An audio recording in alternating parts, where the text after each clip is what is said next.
কখনো কখনো সরাসরি অনুরোধের চেয়ে একটি কবিতার লাইন বেশি কাজ করে, বিশেষত যখন সে লাইনে থাকে আয়নার মতো সত্য কথন।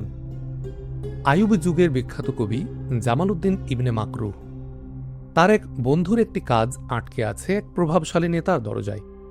ইবনে মাকরুহ নিজের সুপারিশের চিঠি লিখলেন, এর চেয়ে বড় অনুগ্রহ আর কি হতে পারে?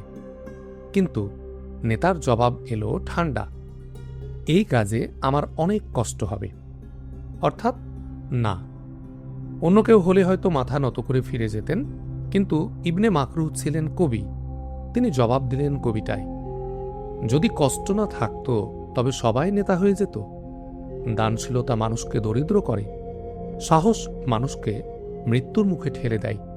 তাই নেতৃত্ব সবার জন্য নয়। দুটি লাইন, কিন্তু ভেতরে লুকানো একটি প্রশ্ন। তুমি কি সত্যিই নেতা, নাকি শুধু পদটুকুই নিয়েছ? নেতা চুপ করে রইলেন না। চিঠিটি পড়েই তিনি কাজটি করে দিলেন। একটি কবিতার দুই লাইন, যা সরাসরি কোনো কিছুই বলেনি, কিন্তু সব কিছু বলে দিয়েছে। ক্ষমতায় বসে কষ্ট হবে বলে সরে যাওয়া সহজ, কিন্তু নেতৃত্বের মুকুট শুধু সুবিধার জন্য নয়, কষ্ট বহনের জন্য।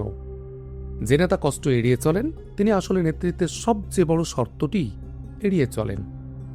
আপনার আশেপাশে এমন কেউ কি আছেন যিনি কষ্টকে ভয় পান না বলেই আপনি তাকে সত্যিকারের নেতা মনে করেন?